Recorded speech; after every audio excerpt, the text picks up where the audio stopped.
ദൈവനാമം മഹത്വപ്പെടുമാറാകട്ടെ. ഇന്ന് എന്നെ ശ്രവിക്കുന്ന എൻ്റെ എല്ലാ പ്രിയപ്പെട്ടവർക്കും നമ്മെ ചേർത്ത് കൊള്ളുവാനായി വേഗം വരുന്ന നമ്മുടെ കർത്താവായ യേശു ക്രിസ്തുവിൻ്റെ നാമത്തിൽ സ്നേഹവന്ദനം. ഈ ദിവസങ്ങളിൽ നാം ഒരു ബൈബിളിലുള്ള ഒരു പ്രധാന സത്യത്തെക്കുറിച്ച് നാം ചിന്തിച്ചുകൊണ്ടിരിക്കുകയായിരുന്നു. വളരെ പ്രധാനപ്പെട്ട ഒരു സത്യമാണ് വിതയ്ക്കുന്നത് കൊയ്യും എന്നുള്ളത്. വിതയ്ക്കുന്നത് കൊയ്യും എന്നുള്ള ആ സത്യം നാം വളരെ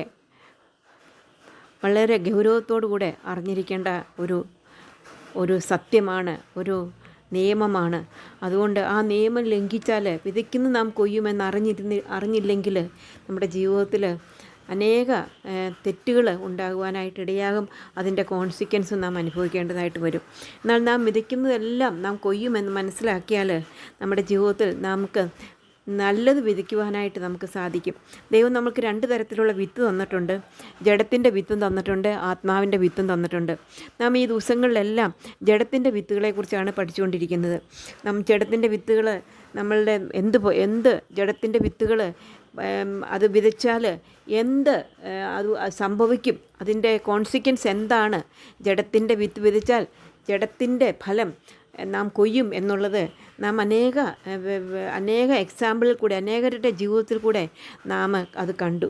ഇന്ന് നമ്മൾക്ക് ജഡത്തിൻ്റെ വിത്തായ വിഗ്രഹാരാധന വിതച്ചാൽ എന്ത് സംഭവിക്കും എന്നുള്ളത് ദൈവത്തിൻ്റെ വചനത്തിൽ നിന്ന് നമുക്ക് മനസ്സിലാക്കുവാനായിട്ട് സാധിക്കും. അതിനു മുമ്പായിട്ട് നമുക്കൊരു വേദഭാഗം വായിക്കാം. ഗലാത്യ ലേഖനം 5-ാം അധ്യായത്തിൻ്റെ ഗലാത്യർ 5:19-20 വാക്യം നമുക്ക് വായിക്കാം. ജഡത്തിൻ്റെ പ്രവൃത്തികളോ ദുർനടപ്പ്, അശുദ്ധി, ദുഷ്കാമം, വിഗ്രഹാരാധന, ആഭിചാരം, പക, പിണക്കം, ജാരശങ്ക, ക്രോധം, ശാഠ്യം, തൊന്തപക്ഷം, ഭിന്നത, അസൂയ, മദ്യപാനം, വെറുക്കൂത്ത് മുതലായവ എന്ന് വെളിവാകുന്നു. ഇവിടെ നമുക്ക് കാണുന്നത് പലതിനെക്കുറിച്ച് ഇതിനെക്കുറിച്ച് ചിന്തിച്ചു കഴിഞ്ഞു.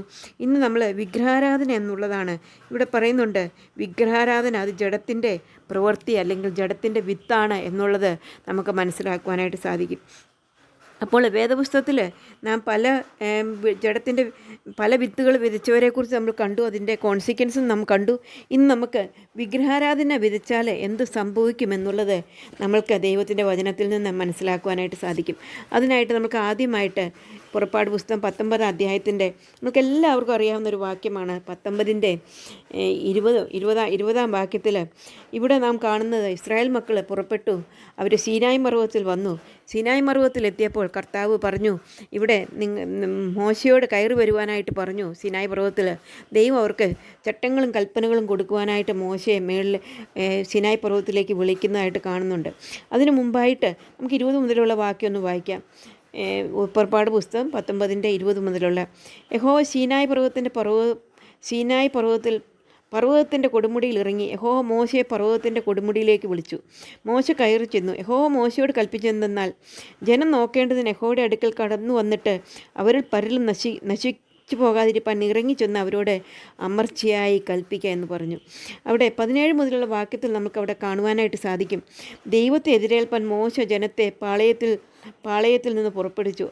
അവർ പർവ്വതത്തിൻ്റെ അടിവാരത്ത് നിന്നു. യഹോവ തീയിൽ സീനായി പർവ്വതത്തിൽ ഇറങ്ങിയാൽ അത് മുഴുവനും പുക കൊണ്ട് മൂടി. ദൈവം ആരാണെന്ന് അവർക്കൊന്ന് ദൈവം വെളിപ്പെടുത്തി കൊടുക്കുകയാണ് അവിടെ. യഹോവ തീയിൽ സീനായി പർവ്വതത്തിൽ ഇറങ്ങിയാൽ അത് മുഴുവനും പുക കൊണ്ട് മൂടി. അത് കത്തുന്നില്ല, കാരണം അത് ദൈവത്തിൻ്റെ തേജസ്സാണ്. അവിടെ അതിൻ്റെ പുക തീച്ചൂളിലെ പുക പോലെ പൊങ്ങി, പർവ്വതമൊക്കെയും ഏറ്റവും കുലുങ്ങി. കാഹളധ്വനി ദീർഘമായി ഉറച്ചു വന്നപ്പോൾ മോശ സംസാരിച്ചു. ദൈവം ഉച്ചത്തിൽ അവനോട് ഉത്തരമരളി. ദൈവം മോശയോട് ഉത്തരമരളുന്നതായിട്ട് നമുക്ക് കാണുന്നു. അതിനുശേഷം ദൈവം മോശയ്ക്ക് ഇസ്രായേൽ മക്കൾക്ക് വേണ്ടിയുള്ള ലോസ് അത് കൊടുക്കുന്നതായിട്ട് നമുക്ക് കാണാനായിട്ട് സാധിക്കും. ഇങ്ങനെ ദൈവം സംസാരിക്കുന്ന കേട്ടപ്പോൾ ജനം പറയുന്ന വാക്കുകളാണ് പുറപ്പാട് പുസ്തകം 20-ാം അധ്യായത്തിൻ്റെ 18 മുതലുള്ള വാക്യങ്ങൾ. ജനമൊക്കെയും ഇടിമുഴക്കവും മിന്നലും കാഹളധ്വനിയും പർവ്വതം പുകയുന്നതും കണ്ടു. ജനം അത് കണ്ടപ്പോൾ വിറച്ചും കൊണ്ട് ദൂരത്ത് നിന്നു.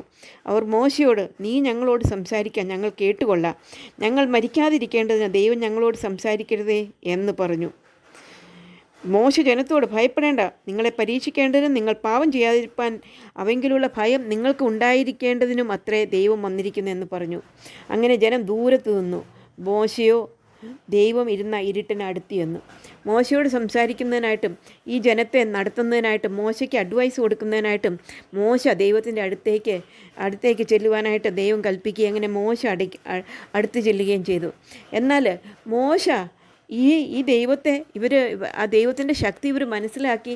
ഈ ദൈവം പകൽ മേഘസ്തംഭവും രാത്രി അഗ്നിസ്തംഭവും മൂലം അവരുടെ കൂടെ നടക്കുകയാണ് ദൈവം.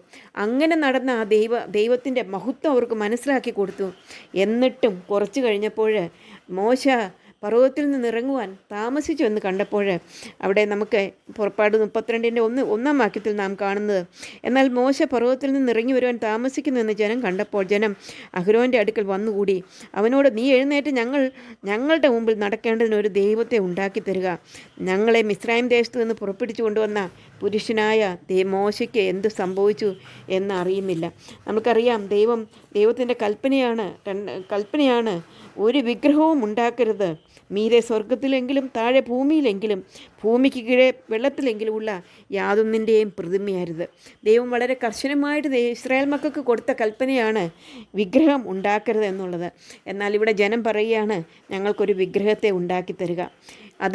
അതിന് ശേഷം അവരൊരു വിഗ്രഹത്തെ ഉണ്ടാക്കുന്നതായിട്ട് നമുക്ക് 4-ാം വാക്യത്തിൽ പറഞ്ഞു. ഒരു കാളക്കുട്ടിയെ വാർത്തുണ്ടാക്കി. അപ്പോൾ അവർ, ഇസ്രായേലേ, ഇത് നിന്നെ മിസ്രൈം ദേശത്ത് നിന്ന് കൊണ്ടുവന്ന നിൻ്റെ ദൈവമാകുന്നു എന്ന് പറഞ്ഞു. ഇവിടെ അഹ്റോൻ ജനത്തിൻ്റെ ആഗ്രഹം പ്രമാണിച്ച് നിവൃത്തിയില്ലാതെ ഒരു കാളക്കുട്ടിയെ ഉണ്ടാക്കി കൊടുത്തു എന്ന് നമുക്ക് കാണുവാനായിട്ട് സാധിക്കും. എന്നാൽ മോശ വന്നപ്പോൾ എന്ത് സംഭവിച്ചു? എന്നിട്ട് അവർ ആ കാളക്കുട്ടിയുടെ ദൈവത്തിൻ്റെ മഹത്വം അവർ കണ്ടതാണ്. അവർ പറഞ്ഞതാണ്, മോശ ഞങ്ങളോട് സംസാരിച്ചാൽ മതി, ദൈവം ഞങ്ങളോട് സംസാരിക്കണ്ട, ഞങ്ങൾ അനുസരിക്കാമെന്നൊക്കെ പറഞ്ഞതാണ്. എന്നാൽ ഒരു നിമിഷം അവരിതെല്ലാം മറന്നിട്ട് അവരൊരു വിഗ്രഹം ഉണ്ടാക്കി, ഒരു കാളക്കുട്ടി ഉണ്ടാക്കി. അവർ ദൈവത്തെ മറന്നു. അത് കഴിഞ്ഞിട്ട് ആ കാളക്കുട്ടിയെ അവർ വീണ് വണങ്ങി അവർ ഉത്സവം ആചരിക്കുന്നതായിട്ട് കണ്ടു. ഇത് കണ്ടുകൊണ്ടാണ് മോശ ദൈവത്തിൻ്റെ കൂടെ ഇരുന്ന മോശ ദൈവത്തിൻ്റെ കൽപ്പലകളുമായിട്ട് വരുന്നത്. അത് നമുക്ക് 16-ാം വാക്യത്തിൽ കാണാം. പലക ദൈവത്തിൻ്റെ പണിയും പലകയിൽ പതിഞ്ഞ എഴുത്ത് ദൈവത്തിൻ്റെ എഴുത്തുമായിരുന്നു. ജനം ആർത്തു വിളിക്കുന്ന യോശുവ കേട്ടപ്പോൾ ഇവിടെ മോശ പർവ്വതത്തിൽ നിന്ന് ഇറങ്ങി വരികയാണ്. അവൻ്റെ കയ്യിലുണ്ടായിരുന്ന ദൈവത്തിൻ്റെ പണിയും പലകയിൽ പതിഞ്ഞ എഴുത്ത് ദൈവത്തിൻ്റെ എഴുത്തുമായിരുന്നു. എന്നാൽ അവിടെ മോശ ഈ ജനത്തിൽ കണ്ടപ്പോൾ ഈ കാളക്കുട്ടിയെയാണ് നമസ്കരിക്കുന്നത്, വിഗ്രഹത്തെയാണ് അവർ നമസ്കരിക്കുന്നതെന്ന് കണ്ടു കഴിഞ്ഞപ്പോൾ അപ്പോൾ നമ്മൾക്ക് മനസ്സിലാക്കുക. അപ്പോൾ മോശയുടെ കോപം ജ്വലിച്ചു. അവൻ പലകളെ കയ്യിൽ നിന്ന് എറിഞ്ഞു പർവ്വതത്തിൻ്റെ അടിവാരത്ത് വെച്ച് പൊട്ടിച്ചു കളഞ്ഞു. അവർ ഉണ്ടാക്കിയിരുന്ന കാളക്കുട്ടിയും അവനെടുത്ത് തീയിലിട്ട് ചുട്ട് അരച്ച് പൊടിയാക്കി വെള്ളത്തിൽ വിതറി ഇസ്രായേൽ മക്കളെ കുടിപ്പിച്ചു എന്നുള്ളത് നമുക്ക് കാണുവാനായിട്ട് സാധിക്കും. അങ്ങനെ അത് മുഖാന്തരമായിട്ട് ദൈവത്തിൻ്റെ കോപം അവരുടെ മേൽ ഉണ്ടായി എന്ന് നമ്മൾ കാണുന്നുണ്ട്. അതിനുശേഷം ഇത്രമാത്രം ദൈവത്തിൽ നിന്ന് അകന്ന് ഒരു വിഗ്രഹത്തെ, ഒരു കാളക്കുട്ടിയെ, മിസ്രൈമിൻ്റെ കാളക്കുട്ടിയെ ഉണ്ടാക്കുവാനായിട്ട് അവരുടെ ഹൃദയം ദൈവത്തിൽ നിന്ന് അകന്നുപോയി. അങ്ങനെ വിഗ്രഹത്തെ അവരുണ്ടാക്കി എന്നുള്ളത് നമുക്ക് മനസ്സിലാക്കുവാനായിട്ട് സാധിക്കും.